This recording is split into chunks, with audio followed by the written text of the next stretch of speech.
Amici di Bella Sicilia, oggi prepareremo le cotture con l'uovo, ciambelle con le uova di pane. Non resta che preparare queste cotture con le uova. Iniziamo con la separazione del lievito. Lasciamo un po' di farina.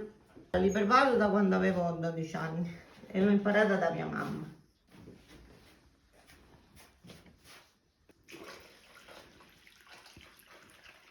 Ora facciamo sciogliere il lievito. E iniziamo così.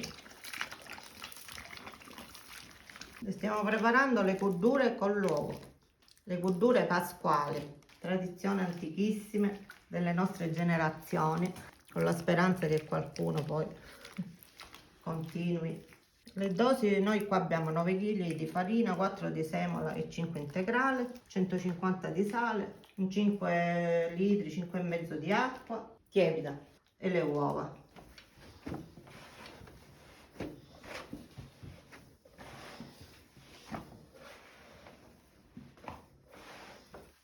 Se avete notato, io il sale non l'ho messo subito perché faccio le facciate. Mettere il sale a poco e lavorare l'impasto.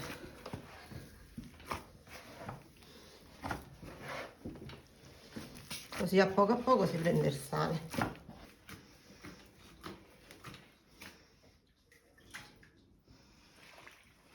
Raccogliamo la farina.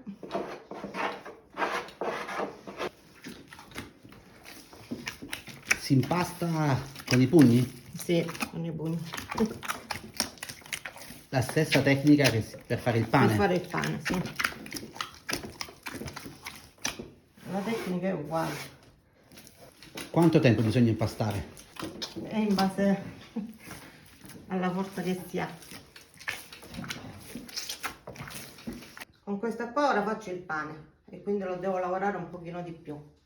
Quelli li lascio per fare le cotture e qua lavoro ancora un pochino. Adesso continuiamo con la lavorazione delle cotture con le uova. Spiega perché a uno. Prodotte dalla nostra gallina, soprattutto allevata a terra, con una spugna imbevuta di acqua, sale, sotto il rubinetto con l'acqua aperta a uno e poi vengono asciugati perché giustamente essendo che dobbiamo mettere nella pasta a crudo. Queste sono le livornesi, questa è araucana si chiama, queste invece sono ovaiole e queste di questo colore sono quelle nostrane. Assembliamo, iniziamo con queste più piccole, poi ne facciamo qualcuna a 5. Adesso prepareremo una cottura con 7 uova.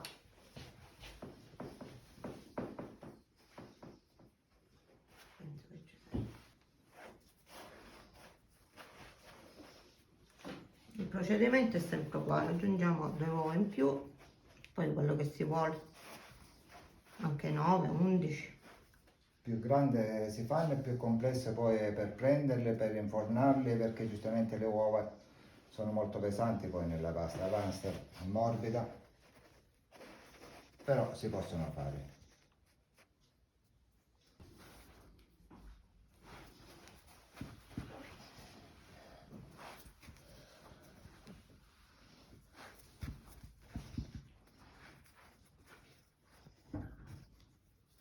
Dopo aver preparato le cotture, ora li copriamo con un lenzuolo per farli lievitare. Per non fare raffreddare la pasta, così la lievitazione non si interrompe, che se si raffredda la pasta è un problema. Quindi stiamo facendo il letto? Il letto, sì. Esatto, sì. Li abbiamo coricati, li curcamo. Sì, li mettiamo a letto, così si dice. Qui io sto lasciando il lievito per poi crescerlo di nuovo. Quindi questo sarebbe il nostro lievito madre Sì, per il prossimo impasto? per il prossimo impasto. Si lascia un po' di impasto Sì, e poi si mette in una ciotola con l'olio? Sì, con dell'olio, sì. Fino a domani si conserva così. Da domani poi eventualmente lo mettiamo in frigo perché altrimenti fuori si fa una crosta troppo dura, quindi poi c'è troppo spreco. Quindi onde evitare noi domani mettiamo un tovagliolo di sopra, mettiamo ancora dell'olio a malapena imbevuto così si mantiene morbido e non c'è spreco, lo utilizzeremo tutto, anche l'olio che c'è là dentro noi mettiamo poi dentro il pane. A secondo il quantitativo noi lo cresciamo, o viene raddoppiato o viene fatto per 3 volte le lievitazioni, a secondo del preparato che poi si vuole fare. E si impasta questo lievito, si fa come fare il pane, solo con un pochino di farina, tipo 1 chilo di farina, si cresce, si squaglia tutto e poi si immerge nella farina e si lascia tutta la notte fino all'indomani, quando dobbiamo panificare. E poi facciamo sempre così, ogni volta che panifichiamo lasciamo sempre uno e quando dobbiamo panificare cresciamo sempre a rotazione, mai si ferma. È di mia nonna, quindi poi c'era mia mamma, ora da tantissimi anni lo faccio io, quindi continuiamo sempre, anzi una volta si dava a quelli che Si facevano, prestavano si a volte prestava. il lievito. E poi In loro una, lo in una frazione, per ritornavano. esempio, lo facevano 3-4 persone e il resto poi se lo prestavano. Mettiamo un po' di legna inizialmente. Erica fa parte della macchia mediterranea, come ho detto prima, con un potere calorifero abbastanza alto.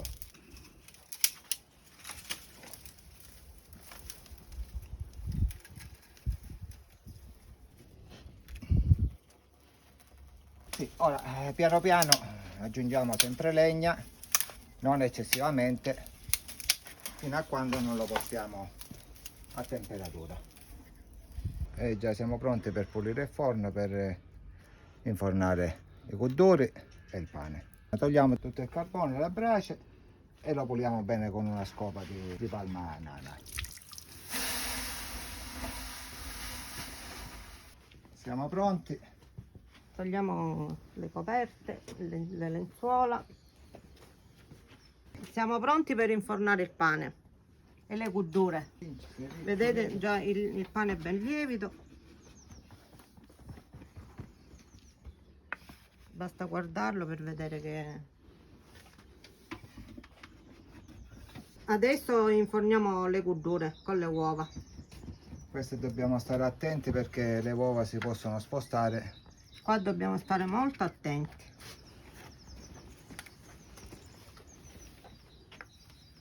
Non è una cosa semplice. Però con la volontà si può fare tutto. Il forno non ha un termometro per cui possiamo misurare le temperature, quindi dobbiamo andare a occhio. Ci serve un po' di esperienza.